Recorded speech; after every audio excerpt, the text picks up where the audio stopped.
Asubuhi ni sehemu muhimu sana ya siku kwa sababu ndio wakati unaoweka mwelekeo wa siku nzima. Ukianza siku kwa mashaka, mawazo mengi na shughuli zisizokuwa na mpangilio, kuna uwezekano mkubwa ukaendelea na hali hiyo hiyo kwa siku nzima. Lakini ukiamka na ratiba yenye mpangilio mzuri, unajenga utulivu wa kiakili, nguvu ya mwili na umakini wa kufanya mambo ya muhimu. Usiache asubuhi yako iamuliwe na mazingira. Kabla hujaanza kuangalia mitandao ya kijamii na kufanya mambo yasiokuwa na maana, tumia kwanza muda wako kwenye mambo yanayokujenga ili uweze kuwa na msingi mzuri na kujenga maisha yenye nidhamu. Kinachofanya ratiba iwe na thamani ni kufanya mambo kwa mwendelezo. Jambo la kwanza ni ibada kwa Mwenyezi Mungu. Jambo la kwanza unaloweza kufanya asubuhi ni kumpa Mwenyezi Mungu muda wako. Ibada ya asubuhi inakusaidia kuanza siku ukiwa na unyenyekevu na kutambua maisha yako yana kusudi kubwa kuliko shughuli unazozifanya.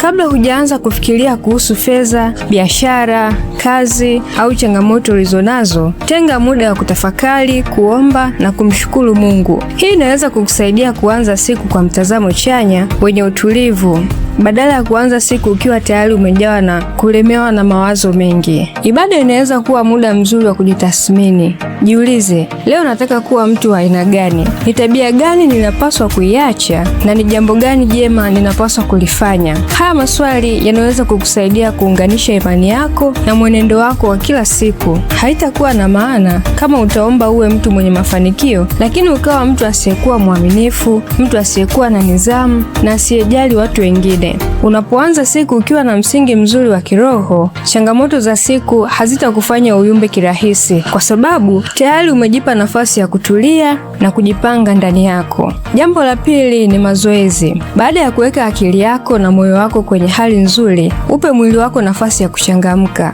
Mazoezi ya asubuhi yanaweza kuwa njia nzuri ya kuondoa hali ya uzito, uvivu pamoja na uchovu. Sio lazima uwe na vifaa vya gharama kubwa au uende gym kila siku. Unaweza kufanya mazoezi rahisi kama kutembea, kukimbia, squats, push-up, stretching na mazoezi mengine yanayolingana na uwezo wako. Faida kubwa utakayopata unapofanya mazoezi sio tu kuimarisha mwili wako, lakini pia kupitia mazoezi utajenga nidhamu. Kuna siku utaamka ukiwa huna hamu ya kufanya mazoezi, lakini kupitia nidhamu utakuwa na uwezo wa kufanya kile kitu unachopaswa kukifanya hata kama hujisikii kukifanya hicho kitu. Unapofanya mazoezi, hakikisha unafanya mazoezi kwa kiwango ambacho unaweza kukiendeleza kwa muda mrefu. Dakika 15 hadi dakika 30 zinazofanywa kwa mwendelezo zinaweza kuwa bora kuliko kufanya mazoezi makali siku moja alafu ukaacha kwa mwezi mzima. Jambo la tatu ni kujifunza. Baada ya mwili kuchangamka, akili yako pia inahitaji kulishwa chakula kwa kujifunza jambo lolote ambalo litakusaidia kufikia malengo yako. Asubuhi inaweza kuwa muda mzuri wa kujifunza.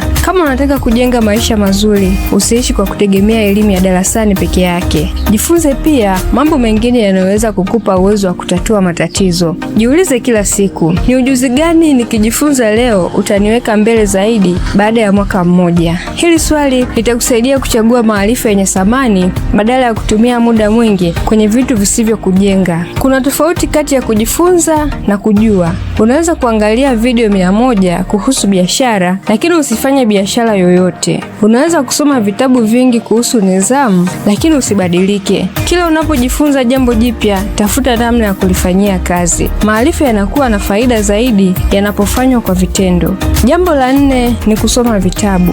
Kusoma vitabu ni njia nyingine ya kuimarisha akili yako. Kitabu kizuri kinaweza kukupa uzoefu wa mtu mwingine bila wewe kupitia kila kosa ambalo yeye mwenyewe ameshalipitia. Unaweza kujifunza kuhusu maisha, biashara, fedha, saikolojia, uongozi na maendeleo binafsi kupitia mawazo ambayo mtu alitumia miaka mingi kuyakusanya. Usisome kitabu kwa lengo la kusema nimesoma vitabu 50. Soma ili kubadilisha namna unavyofikiri. Baada ya kusoma ukurasa au sura ya kitabu, jiulize, nimejifunza nini? Naweza kutumia nini kwenye maisha yangu nilichosoma kwenye hiki kitabu? Ni tabia gani ninapaswa kubadilisha kutokana na maarifa ambayo nimeyapata kwenye hichi kitabu nilichokisoma? Haya maswali yanafanya usomaji uwe mchakato wa kujenga maisha na sio zoezi la kukusanya taarifa. Kama una muda mfupi, unaweza kuanza kusoma kitabu kwa dakika 10 hadi dakika 20 kila kila siku asubuhi. Kitu cha msingi na cha muhimu ni kuwa na kitabu unachokisoma kwa mwendelezo. Pia unaweza kuandika mawazo muhimu ambayo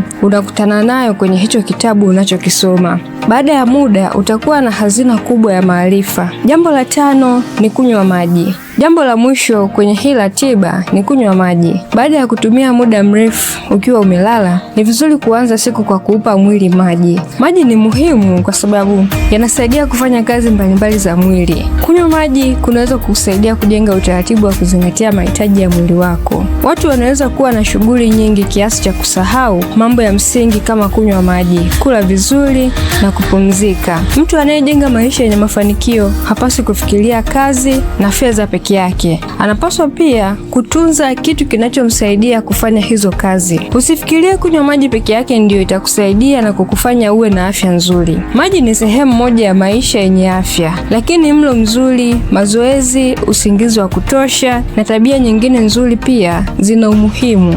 Maisha yako yanaweza kubadilika kutokana na mambo madogo madogo ambayo unayafanya kwa mwendelezo. Unapoanza siku kwa ibada, unajijengea msingi wa ndani. Unapofanya mazoezi, unaochangamsha mwili. Unapojifunza, unaongeza uwezo wako binafsi. Unaposoma vitabu, unaongeza uwezo mzuri wa kufikiri. Na unapokunywa maji, unajenga tabia ya kuutunza na kuujali mwili wako. Usisubiri uwe na maisha mazuri ndipo uanze kuwa na ratiba nzuri. Ratiba nzuri ndiyo inaweza kukusaidia kujenga maisha mazuri.